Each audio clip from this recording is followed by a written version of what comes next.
பரந்தன் ரசாயன தொழிற்சாலையை மீள ஆரம்பிப்பதற்காக அரசாங்கத்தால் முதற்கட்டமாக 500 மில்லியன் ரூபாய் நிதி ஒதுக்கீடு செய்யப்பட்டுள்ளது. விடுதலை புலிகள் தொடர்பில் மறக்கப்பட்டிருந்த விடயத்தை ஞாபகப்படுத்திய நாமல். மாடுகளைப் போல மலையக மக்களை நடத்தும் அரசு, சபையில் ஆத்திரமடைந்த ஜீவன் தொண்டமான். சுவிஸில் உயர்மட்ட ராஜதந்திர சந்திப்புகளில் பிரதமர் ஹரிணி அமரசூரிய. சபாநாயகர் ஜெகத் விக்ரமரத்ன ஒப்புதல் வழங்கிய முக்கிய திருத்தச் சட்டம். சமூக சீரழிவின் மையமாக மாறும் மண்டை தீவு சுற்றுலா தலம், விடுக்கப்பட்டுள்ள கோரிக்கை. விஹாரைகளில் கை வைக்க வேண்டாம், ரணில் என்பிபி அரசுக்கு எச்சரிக்கை. சிறையில் கசப்ப தேரர் வகிக்கும் வியூகம், அச்சத்தில் 3 தேரர்கள். 40 வருடங்களின் பின்னர் பரந்தன் ரசாயன தொழிற்சாலையை மீள் நிர்மாணிப்பதற்கான அடிக்கல் நாட்டு நிகழ்வு அரசு தனியார் கூட்டு பங்காண்மை மூலமாக முதலீடுகளை ஈர்த்து பரந்தன் ரசாயன தொழிற்சாலை முழுமையாக இயக்கப்பட உள்ளதால் புலம்பெயர்ந்து வாழும் எமது உறவுகள் இவ்வாறான நிலையான உற்பத்திகளில் முதலீடு செய்ய முன்வர வேண்டும். இது உங்களுக்கான மிகச்சிறந்ததொரு வாய்ப்பாகும் என வடக்கு மாகாண ஆளுநர் ந. வேதநாயகன் அழைப்பு விடுத்தார். போர் சூழல் காரணமாக 1985ஆம் ஆண்டு மூடப்பட்ட பரந்தன் ரசாயன தொழிற்சாலையை மீள ஆரம்பிப்பதற்காக அரசாங்கத்தால் முதற்கட்டமாக 500 மில்லியன் ரூபாய் நிதி ஒதுக்கீடு செய்யப்பட்டுள்ளது. இந்த நிதியின் மூலம் 9 மாதங்களில் அடிப்படை உட்கட்டுமானங்கள் அமைக்கப்பட உள்ளதுடன் சுமார் 6.3 பில்லியன் ரூபாய் முதலீட்டில் அரசு தனியார் கூட்டு பங்காண்மை மூலம் 30 மாதங்களில் இத்தொழிற்சாலையை முழுமையாக நிறுவப்பட எதிர்பார்க்கப்படுகின்றது. இதற்கான அடிக்கல் நடுகை நிகழ்வு பரந்தன் ரசாயன தொழிற்சாலை வளாகத்தில் இன்று மாலை நடைபெற்றது. சுமார் 6.3 பில்லியன் ரூபாய் முதலீட்டில் அரசு தனியார் கூட்டு பங்காண்மை மூலம் 30 மாதங்களில் இத்தொழிற்சாலை முழுமையாக நிறுவப்பட எதிர்பார்க்கப்படுகின்றது. இதற்கான அடிக்கல் நடுகை நிகழ்வு பரந்தன் ரசாயன தொழிற்சாலை வளாகத்தில் இன்று மாலை நடைபெற்றது. இந்த நிகழ்வில் அதிதியாக கலந்து கொண்டு உரையாற்றும் போது ஆளுநர் மேற்கண்டவாறு தெரிவித்தார். அவர் மேலும் தெரிவித்ததாவது: வடக்கு மாகாணத்தின் கைத்தொழில் வரலாற்றில் பொன் எழுத்துக்களால் பொறிக்கப்பட வேண்டிய ஒரு வரலாற்று சிறப்பு மிக்க நாளில் நாம் கூடியுள்ளோம். சுமார் 40 ஆண்டுகளுக்கு பிறகு பரந்தன் மண் மீண்டும் தனது பழைய பெருமையை மீட்டெடுக்கும் ஒரு ஆரம்ப புள்ளியில் நிற்கின்றது. 1954இல் ஆரம்பிக்கப்பட்டு பின்னர் கூட்டுத்தாபனமாக இந்த நிறுவனம் நாட்டின் ரசாயன தேவையை பூர்த்தி செய்த ஒரு பாரிய அச்சாணியாக திகழ்ந்தது. ஜனாதிபதி அனுரகுமார திசாநாயக்க தலைமையிலான அரசாங்கம் வடக்கு மாகாணம் தொடர்பில் விசேட கவனம் செலுத்தி வருகின்றது. ஆணையரவு உப்பளமாக இருக்கலாம், இன்று அடிக்கல் நடப்படும் பரந்தன் ரசாயன தொழிற்சாலையாக இருக்கலாம். இவை அனைத்தும் வடக்கின் பொருளாதாரத்தின் உயிர் நாடிகள். இவற்றை மீள இயக்குவதில் அரசாங்கம் உறுதியாக உள்ளது. இத்தொழிற்சாலை இயங்கிய காலத்தில் குளோரிக் அமிலம் போன்றவற்றை எமது மண்ணில் எமது மக்களின் உழைப்பிலேயே உற்பத்தி செய்தோம். ஆனால் கடந்த 40 வருடங்களாக இவற்றையெல்லாம் நாம் டாலர் கொடுத்து இறக்குமதி செய்து வந்தோம். இன்று அந்த நிலைமை மாற்றியமைக்கப்பட போகின்றது. இனிவரும் காலங்களில் எமது தேவை போக எஞ்சியவற்றை ஏற்றுமதி செய்து டாலரை உழைக்கும் மையமாக பரந்தன் மாறப்போகின்றது. எதிர்காலத்தில் இத்தொழிற்சாலை அரசு தனியார் கூட்டு பங்காண்மை மூலமாக இயங்க உள்ளது. இவ்விடயத்தில் நான் புலம்பெயர்ந்து வாழும் எமது உறவுகளுக்கு ஒரு பகிரங்க வேண்டுகோளை விடுக்கின்றேன். நீங்கள் எமது மக்களின் அன்றாட நுகர்வு தேவைக்கு பணம் அனுப்புவதை விட இவ்வாறான நிலையான உற்பத்திகளில் முதலீடு செய்ய முன்வர வேண்டும். எத்தனையோ எம்மவர்கள் எமது மண்ணில் முதலீடு செய்ய காத்துக் கொண்டிருக்கின்றார்கள். வாரங்கள் கைகோருங்கள். வடக்கில் அமையவுள்ள 3 பாரிய முதலீட்டு வலயங்களில் ஒன்று இந்த பரந்தன் பிரதேசத்தில் அமைய உள்ளது. இது எமது வடக்கு மாகாண இளையோருக்கு, குறிப்பாக கிளிநொச்சி மாவட்ட இளைஞர் யுவதிகளுக்கு பல்லாயிரக்கணக்கான நேரடி மற்றும் மறைமுக வேலை வாய்ப்புகளை உருவாக்கி கொடுக்கும் என்றார். சர்வமத தலைவர்களின் ஆசியுரையுடன் ஆரம்பமான இந்த நிகழ்வில் தொழிற்சாலைக்கான பெயர் பலகை மற்றும் அடிக்கல் ஆகியன பரந்தன் ரசாயன கூட்டு தாபனத்தின் முன்னாள் பணியாளர்களால் திறக்கப்பட்டு நடுகை செய்யப்பட்டு உணர்வுபூர்வமான நிகழ்வாக அமைந்தது. வரவேற்புரையை நிறுவனத்தின் தலைவர் நேசராஜா நிகழ்த்தினார். தொடர்ந்து கைத்தொழில் மற்றும் தொழில் முயற்சியாண்மை அபிவிருத்தி அமைச்சர் சுனில் ஹந்துன்னேத்தி, கடற்றொழில் நீரியல் மற்றும் கடல் வளங்கள் அமைச்சர் சந்திரசேகர் மற்றும் நிதியமைச்சின் செயலாளர் ஆகியோரும் உரையாற்றினர். இந்த நிகழ்வில் நாடாளுமன்ற உறுப்பினர் இளங்குமரன், கைத்தொழில் மற்றும் தொழில் முயற்சியாண்மை அபிவிருத்தி அமைச்சின் செயலாளர், கிளிநொச்சி மாவட்ட செயலாளர் முரளிதரன், கண்டாவளை பிரதேச செயலாளர் பிருந்தாகரன், கரச்சி பிரதேச சபை தவிசாளர் வேளமாளிகிதன், முதலீட்டு சபை மற்றும் ஏற்றுமதி அபிவிருத்தி சபை ஆகியவற்றின் தலைவர்கள், கூட்டுத்தாமடத்தின் பணிப்பாளர் சபை உறுப்பினர்கள் மற்றும் பொதுமக்கள் என பலரும் கலந்து கொண்டனர். வடக்கு மாகாணத்துக்கு ஒரு கணிசமான நிதி ஒதுக்கீட்டை மத்திய மாகாணங்களை போன்று நிதி ஒதுக்கி எமது மாகாணத்தையும் ஒரு மத்திய மாகாணங்களோடு அபிவிருத்தி செய்கிற ஒரு மாகாணமாக ஏற்படுகின்ற இந்த அரசு அதை உண்மையிலே ஒரு மிகவும் மன உயர்ந்த நிலையிலே இந்த வடக்கு மக்களை எழுவைக்க வேண்டும் என்ற நிலையிலே செயற்பட்டு வருகின்றது. அந்த வகையிலே அந்த அக்கறையினுடைய வெளிப்பாடுதான் இங்கு ஏற்கனவே இருந்த தொழிற்சாலைகளை மீண்டும் இயங்க வைப்பது ஒன்று, மற்றது இங்கு வடமாகாணத்திலே 3 பொருளாதார அபிவிருத்தி நிலையங்களை ஏற்படுத்தி இருக்கின்றது. அது வருங்காலங்களில் அது விரைந்து ஒரு தொழிற்பட உருவாகும். KKSல இருக்கின்ற முதலாவது ஒன்றாகும், 2வது பிறந்த நிலையும், 3வது மாங்குளத்திலையும் அமைய போகின்றது. அந்த வகையிலே வடக்கு மாகாணத்தை பொறுத்த மட்டிலே எங்களுக்கு முன்னல் இருந்த தொழிற்சாலைகள் பல அழிந்துவிட்டமையினாலே பல வேலை வாய்ப்பும் இல்லாமல் போகின்றது. அந்த வகையிலே இவற்றை மீள உருவாக்குவது மட்டுமல்ல, மீண்டும் பல தொழிற்சாலைகளை இந்த வெவ்வேறு வெளிநாட்டு முதலீடுகளை கவர்ந்து வெளிநாட்டு முதலீட்டாளர்களை இங்கு கொண்டு வந்து வேறும் பல தொழிற்சாலைகளை செய்ய வேண்டும் என்றுதான் இந்த அரசாங்கம் உறுதி கொண்டிருக்கிறது. அந்த வகையிலே நமது இந்த தொழிற்சாலை வந்து நமது நாட்டுக்கு தேவையான குளோரின் மற்றும் போஸ்டிக் சோடா வந்து இந்த உட்படத்திலே உருவாகின்ற பக்க விளைவுகளை கொண்டுதான் இது செயற்பட இருக்கின்றது. அந்த வகையிலே இது நமது மக்களுக்கு இந்த ஒரு சிறந்த இடம். எங்களுடைய நாட்டுக்கு நாங்கள் இறக்குமதி செய்து கொண்டிருக்கின்ற பொருட்களை வந்து இறக்குமதி செய்யாமல் வருவதற்கு ஒரு வாய்ப்பாக இருக்கின்றது. அது மட்டுமல்ல, இந்த பகுதி வந்து இந்த தொழிற்சாலை கிட்டத்தட்ட 6.3 பில்லியன் ரூபாய் செலவிலே அமைக்கப்பட இருக்கின்றது. 18 மாதங்களில் இது நிறைவுக்கு வரும். அந்த வகையில இது ஒரு அரச தனியார் கூட்டு பங்காண்மையாக சேர்ந்து ஒரு முழு தொழிற்சாலையாக அடுத்த வருடம் இயங்க தொடங்கும். அந்த வகையிலே இது வந்து உண்மையில எங்களுக்கு ஒரு இந்த தொழிற்சாலை மட்டுமல்ல, எங்களுக்கு பல தொழிற்சாலைகள் இங்கு வர இருக்கின்றன. அவை அந்த முதலீட்டு வரியங்களிலே அந்த வகை நான் இந்த வகை இந்த பகுதி வந்து இதிலே வரப்போன்ற அபிவிருத்தி மையம் கூட பொருளாதார அபிவிருத்தி மையத்தில கூட வந்து கூடுதலாக இந்த ரசாயனத்தோடு சேர்ந்த உற்பத்தி பொருட்கள் தான் இந்த வலயத்திலும் அபிவிருத்தி வலயத்திலும் வருங்காலத்திலே அதற்கு ஒதுக்கப்பட்டிருக்கின்றது. அந்த வகையில கூடுதலான செயற்பாடுகளை உற்பத்தி பொருட்களை எமது நாட்டுக்கு தேவையான உற்பத்தி பொருட்களை இங்கே உற்பத்தி செய்ய முடியும். அவை அந்த வகையிலே இந்த இளைஞருக்கு வேலை வாய்ப்பை கொடுப்பது மட்டுமல்ல, எமது நாட்டை கட்டி எழுப்புவதற்கும் நமது வடமாகாணத்தை கட்டி எழுப்புவதற்கும் இது மிக முக்கியமான சான்று.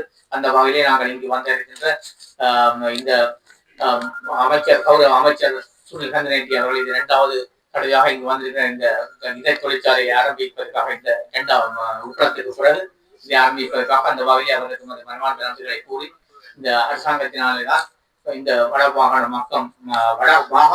விரைவில் ஒரு அபிவிருத்தி அடைந்த மாறும் என்பதை தெரிவித்து நாங்கள் யுத்தம் செய்தது தமிழீழ விடுதலை புலிகளுக்கு எதிராகவே தவிர தமிழ் மக்களுக்கு எதிராக அல்ல.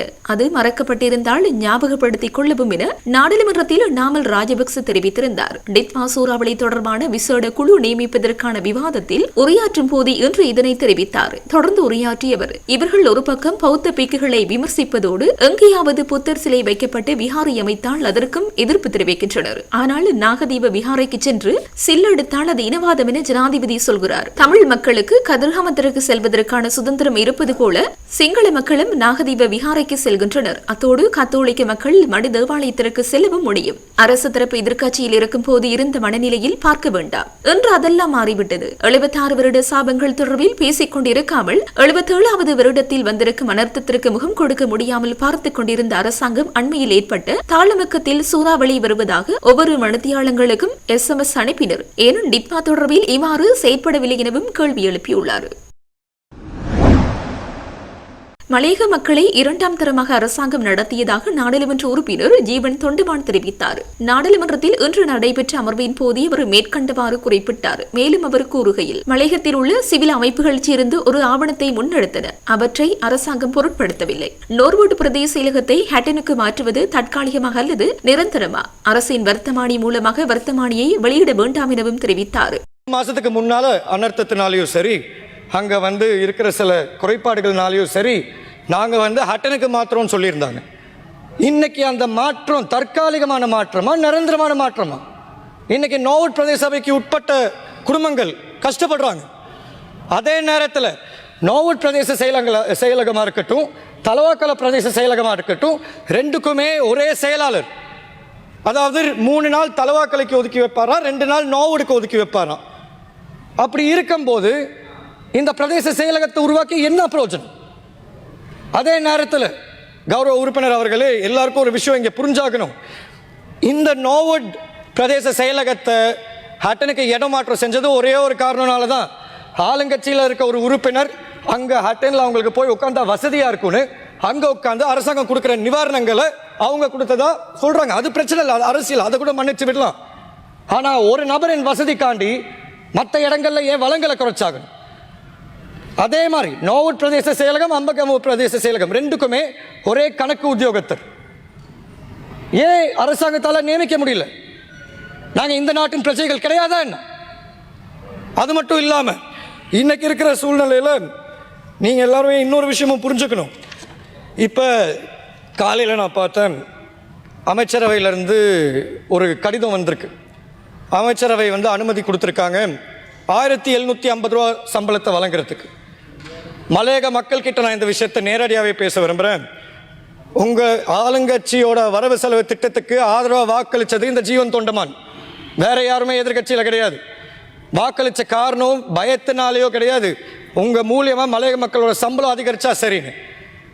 அன்னைக்கு சொல்லியிருந்தாங்க 2138 ரூபா அடிப்படை சம்பளம் வழங்குவாங்கன்னு. ஆனால் ஆட்சிக்கு வந்த பிற்பாடு அது அப்படியே அமுங்குனுச்சு. அன்னைக்கு உசுப்பேற்றுறதுக்காண்டி அழகாக சொன்னோம், 10 ரூபா முடிஞ்சா கூட்டி காமிங்க.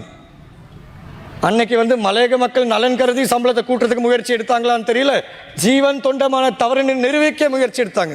அதுக்கு நான் பெருமைப்படுறேன். ஆனால் அதே நேரத்தில் 1750 ரூபா அடிப்படை சம்பளம் வழங்குவீங்கன்னு நீங்கள் சொன்னீங்க. ஆனால் இன்னைக்கு வழங்கி இருக்கிறது 1550 ரூபா அடிப்படை சம்பளம், பாக்கி 200 ரூபா 6 மாதம் கொடுப்பனவு. அப்படி இருக்கும்போது அதையும் நான் வரவேற்கிறேன். பரவாயில்ல, மலையக மக்களுக்கு நீங்கள் சொன்ன வாக்குறுதியை நீங்கள் காப்பாற்றலை. ஆனால் 1550 ரூபா அடிப்படை சம்பளத்தை நீங்கள் வழங்கியிருக்கீங்க. ஆனால் இன்னைக்கு நான் ஒரு ஆதங்கத்திலையும் ஒரு கோவத்திலையும் தான் அவங்க எல்லார்கிட்டையும் பேசிகிட்டு இருக்கேன். ஏன்னா இன்னைக்கு நீங்கள் மலையக மக்களை அடமானம் வச்சிருக்கீங்க. இதே சபையில் படித்து சொன்னேன், பெருந்தோட்ட நிறுவனத்தை நம்பாதீங்க, அவங்க அதிகரிக்கிறேன்னு சொல்லிட்டு பின்வழியா பெரிய பிரச்சனைகள் உருவாக்குவாங்கன்னு. இன்னைக்கு கொரோனா பெருந்தோட்ட நிறுவனம், அதே மாதிரி தலவாக்கல பெருந்தோட்ட நிறுவனம் அவங்களோட நோம கூட்டியிருக்காங்க. 20 கிலோலேருந்து 22 கிலோ, 23 கிலோன்னு. அதே மாதிரி மலையகத்தில் உள்ள பல்வேறு பகுதிகளில் உள்ள பெருந்தோட்ட நிறுவனங்கள் இன்னைக்கு 20 கிலோ பறிச்ச நிறுவனங்கள் 26 கிலோ வரைக்கும் கேட்டிருக்காங்க. இதான் நாங்கள் உங்களுக்கு திருப்பி கொடுக்குற அந்த நம்பிக்கையா? நீங்கள் எங்களுக்கு வழங்குற அந்த 200 ரூபா கொடுப்புணவுக்கு நீங்கள் திருப்பி வழங்குற விஷயம் இதுதான். இன்னைக்கு சில பேர் வேணா அரசாங்கத்துக்கு கொடி பிடிச்சிட்டு இருக்கலாம், இல்லை அதாவது எங்கள் ஜனாதிபதி செய்வார்னு. ஆனால் அவங்க எல்லார்கிட்டையும் நான் ஒரே ஒரு விஷயம் சொல்கிறேன், கொடி பிடிக்கிறவங்களா இருக்கட்டும், தோட்டத்தில் வேலை செய்யாத நபர்களாக இருக்கட்டும், இந்த சபையில் உட்கார்ந்துருக்க நீங்களாக இருக்கட்டும், நானாக இருக்கட்டும், மலையில் 3 தடவை காலையில் மத்தியானம் சாயங்காலம்னு மலை ஏறி போய் பறிக்கிறவங்களுக்கு தான் தெரியும் 1 கிலோ கூட்டினா எவ்வளோ பிரச்சனைகள் வரும்னு. ஏன் எங்களுக்கு தெரியாதா? ராத்தில் கூட்டி எங்களுக்கு சம்பளத்தை அதிகரிக்கிறதுக்கு 2020 6 மாதத்துக்குள்ளார 1000 ரூபா சம்பளம் வாங்கணும். அந்த 1000 ரூபா சம்பளத்தில் எந்த விதமான வளமையில் மாற்றமும் வரவே இல்லை. 20 கிலோனா அதே 20 கிலோ தான் இருந்துச்சு. 2024 1350 ரூபா அடிப்படை சம்பளம் வழங்கணும், எந்த விதமான மாற்றமும் கிடையாது, நிபந்தனையற்ற அதிகரிப்பு. ஆனால் இன்னைக்கு ராத்தில் கூட்டியிருக்காங்க. லெத்தன்டி மால்ப்ரோல இன்னைக்கு காலையில் கேவலமான ஒரு விஷயம், ගරු මන්ත්‍රීතුමා තව විනාඩි 2ක කාලයක් තිබෙනවා. கேவலமான ஒரு விஷயம். அங்க இருக்கிற ஒரு தோட்ட முகாமையாளர் அவங்க நேரடியா போய் சொல்றாங்க, மோட வேலை செய்யாதீங்கன்னு எங்க தலைவி கிட்ட. இன்னைக்கு மலையக மக்களுக்கு தெரிஞ்சிருக்கும்னு நினைக்கிறேன், அவங்களுக்கு பிரதித்துவம் இல்லைன்னா என்ன நடக்கும்னு. இதே விஷயத்துல நாங்க முன்னால போய் தட்டி கேட்கும் போது நாங்க நடிக்கிறோம்னு சொன்னாங்க, அடாவடித்தனம் பண்ணன்னு சொல்றாங்க. அப்படி பண்ணனால தான் எங்க சமூகத்துக்கு அந்த தோட்ட முகாமையாளர் மரியாதை கொடுத்தா. அது சம்பந்தமா என்ன நடவடிக்கை எடுக்க போறீங்க? 8 கிலோ ராத்தல வெட்டிட்டு இருக்காங்க. இதுல இன்னொரு பேச்சும் போயிட்டு இருக்கு, நீங்க அந்த லீஸை 99 வருஷம் அதிகரிக்க போறீங்க. தயவு செய்து அந்த தவறை பண்ணிடாதீங்க, எங்க மக்களை நீங்க அடமானம் வைக்காதீங்க. இன்னைக்கு இருக்கிற சூழ்நிலையில உங்க மேல பெரிய நம்பிக்கையை மக்கள் கொடுத்துருக்காங்க. ஆனா அந்த மக்களை நீங்க கொஞ்சம் கொஞ்சமா செதைச்சிட்டு இருக்கீங்க, அது உங்க எல்லாருக்கும் தெரிஞ்சாகணும். இதுக்கு காரணம் நான் ஜனாதிபதியும் குறை சொல்ல போறது இல்லை, பெருந்தோட்ட நிறுவனத்தையும் குறை சொல்ல போறது இல்லை. இன்னைக்கு மலையகத்தை பிரதித்துவப்படுத்துற ஆளுங்கட்சி உறுப்பினர்களை தான் நான் குறை சொல்லுவேன். ஆட்சிக்கு வரத்துக்கு முன்னால பேசினது இன்னொன்று, ஆட்சிக்கு வந்த பிற்பாடு நடந்திருக்கிற விதம் வேற. இன்னைக்கு எந்த முகத்தை வச்சு மலையகத்துக்குள்ளார போவாங்க? நான் மறுபடியும் சொல்றேன், இன்னும் தாமதம் ஆகல. அரசாங்கம் தொழிலமைச்சு மூலியமா வர்த்தமானி வெளியிடுங்க. 1750 ரூபா வழங்கணும்னு வர்த்தமானியை நீங்க வெளியிடுங்க. பெருந்தோட்ட நிறுவனத்தை சர்க்குலரை போட வைங்க. இறுதியாக நான் ஒரே ஒரு விஷயம் தான் சொல்ல விரும்புகிறேன். ஒவ்வொரு தடவை நாங்கள் மக்கள் காண்டி குரல் கொடுக்கும் போது, I'm almost done, just 1 minute. ஒவ்வொரு தடவை நாங்கள் மக்கள் காண்டி இங்கே குரல் கொடுக்கும் போது உடனே சில பேர் வந்துடுவீங்க கங்கணம் கட்டிட்டு. நீங்கள் நாங்கள் 76 வருஷமாக மக்கள் பட்டிருக்க கஷ்டம், 200 வருஷமாக அடிமைத்துவம், உங்கள் குடும்பம் ஆட்சியில் இருக்கு. நான் இன்னைக்கு சொல்கிறேன், பிரஜா உரிமை வாங்கி கொடுத்த சௌமியமூர்த்தி தொண்டமானோட பேரனா நான் சொல்கிறேன். கல்விக்கு முன்னுரிமை கொடுத்த ஆறுமுக தொண்டமானோட வாரிசா நான் இங்கே சொல்கிறேன். நான் பெருமையோட சொல்லுவேன், நான் மலையக மக்களை பிரதித்துவப்படுத்துறேன். அதே நேரம் 55 தொழிற்சாலைகளை எரிச்ச நீங்க பேசும்போது, அவ்வளவு இனவாத துவேஷத்தில் ஈடுபட்ட நீங்க பேசும்போது உங்களுக்கு என்ன அருகதை இருக்கு? என்கிட்ட சொல்ல எனக்கு பேச அருகதை இல்லை.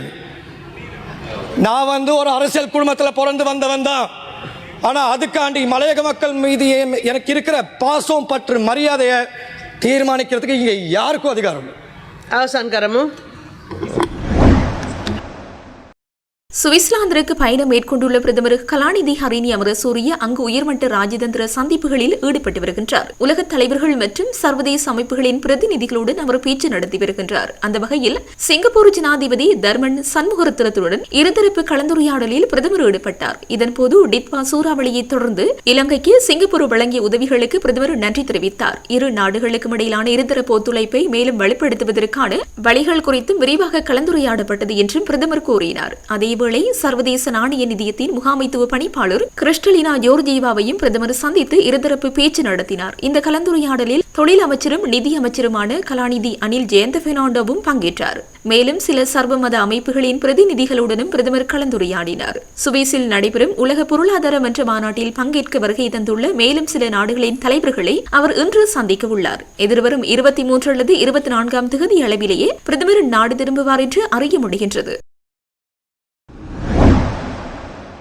கொழும்பு துறைமுக நகர பொருளாதார ஆணைக்குழு சட்டத்திற்கு நேற்று ஒப்புதல் அளித்ததாக சபாநாயகர் ஜெகத் விக்ரமரத்ன இன்று நாடாளுமன்றத்தில் அறிவித்தார். இந்த திருத்தச் சட்டத்திற்கு அன்று நாடாளுமன்றத்தில் சமர்ப்பிக்கப்பட்டு விவாதிக்கப்பட்டு நிறைவேற்றப்பட்டது. கொழும்பு துறைமுக நகர பொருளாதார ஆணைக்குழு சட்டத்திற்கு 2021ஆம் ஆண்டின் 11ஆம் இலக்க மூலச் சட்டத்தை திருத்தும் நோக்கத்துடன் கொண்டுவரப்பட்டதாகும். இது கடல் கடந்த வங்கி மற்றும் வரி இணக்கப்பாடு தொடர்பான ஒழுங்குமுறையை திருத்தி தெளிவுபடுத்துவதை நோக்கமாக கொண்டிருந்தது. இந்த சட்டம் துறைமுக நகரத்தின் பொருளாதார கட்டமைப்பை உலகளாவிய வங்கி தேவைகள் மற்றும் தேசிய நிதி ஸ்திரத்தன்மைக்காக கொண்டதாகும். அதன்படி 2026ஆம் ஆண்டின் 1ஆம் இலக்கு கொழும்பு துறைமுக நகர பொருளாதார ஆணைக்குழு சட்டம் நடைமுறைக்கு வருகின்றது.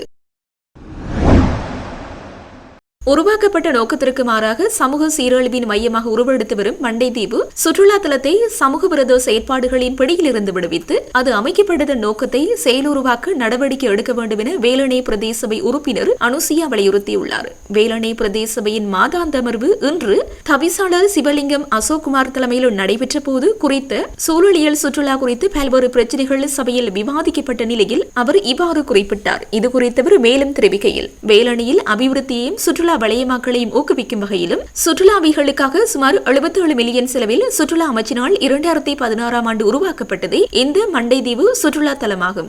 ஆனால் அது முறையற்ற பொறிமுறையாலும் சரியான பராமரிப்பின்மையாலும் சபைக்கான வருமானம் இழக்கப்பட்டுள்ளதுடன் எதிர்பார்த்த இலக்கை எட்டாது திட்டமும் முழுமையாக தோற்றுவிட்டது. கொள்வனவு செய்யப்பட்ட படகுகள் அதுசார் இயந்திர உபகரணங்கள் அனைத்தும் உரிய பராமரிப்பின்றி முழுமையாக சேதமாகி கிடக்கின்றது. மாறாக பல உபகரணங்கள் சூறையாடப்பட்டுள்ளதுடன் அது இன்று மதுபோதை அருந்தும் திடலாக உள்ளதுடன் சமூக சீரழிவுக்கான களமாகவும் உருவாக்கப்பட்டு வருகின்றது. குறிப்பாக வேலணைக்கு அப்பால் வெளியிடங்களிலிருந்து சுற்றுலாவாக அல்லாது சமூக சீர்கேட்டை மையமாக கொண்டே அதிகமானோர் இங்கு வருவதாக பலரால் குற்றச்சாட்டு முன்வைக்கப்படுகின்றது. இதனால் எமது பிரதேசத்தின் மாண்பு பாதிக்கப்படுவதுடன் பிரதேசத்தின் நட்பெயருக்கும் இழுக்கு ஏற்படுகின்றது. இவ்வாறு உருவாகி வரும் இந்த நிலையை கட்டுப்படுத்த வேண்டியது அவசியமாகும். அதற்கான தார்மீக பொறுப்பு வேலணை பிரதேச சபைக்கு இருக்கின்றது. எனவே சமூக சீரழிவை நோக்கி நகரும் மண்டைதீவு சுற்றுலா மையத்தை தற்போது வர்த்தக நோக்கத்துடன் பராமரித்து முன்னெடுக்கும் தனியாரிடமும் இவ்விடயம் குறித்து விசாரணை நடத்தி நடவடிக்கை எடுப்பது அவசியம் என்பதுடன் இழந்த வருமானத்தை மீட்க நடவடிக்கை எடுக்க வேண்டும் என தெரிவித்தார்.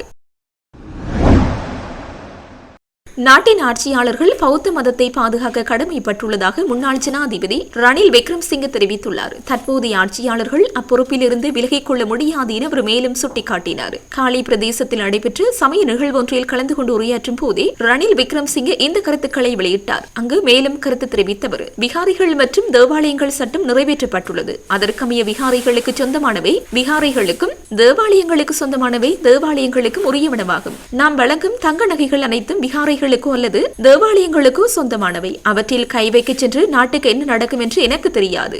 1815 ஆண்டு இங்கிலாந்தின் 3ஆம் ஜோர்ஜ் மன்னர் பௌத்த மதத்தை பாதுகாப்பதாக பொறுப்பேற்றிருந்தார். இதை ஏற்றுக்கொண்டு மகா சங்கத்தினருடன் இணைந்து இதனை பாதுகாப்பது அனைத்து கட்சிகளினதும் கடமையாகும் என்றும் அவர் குறிப்பிட்டார்.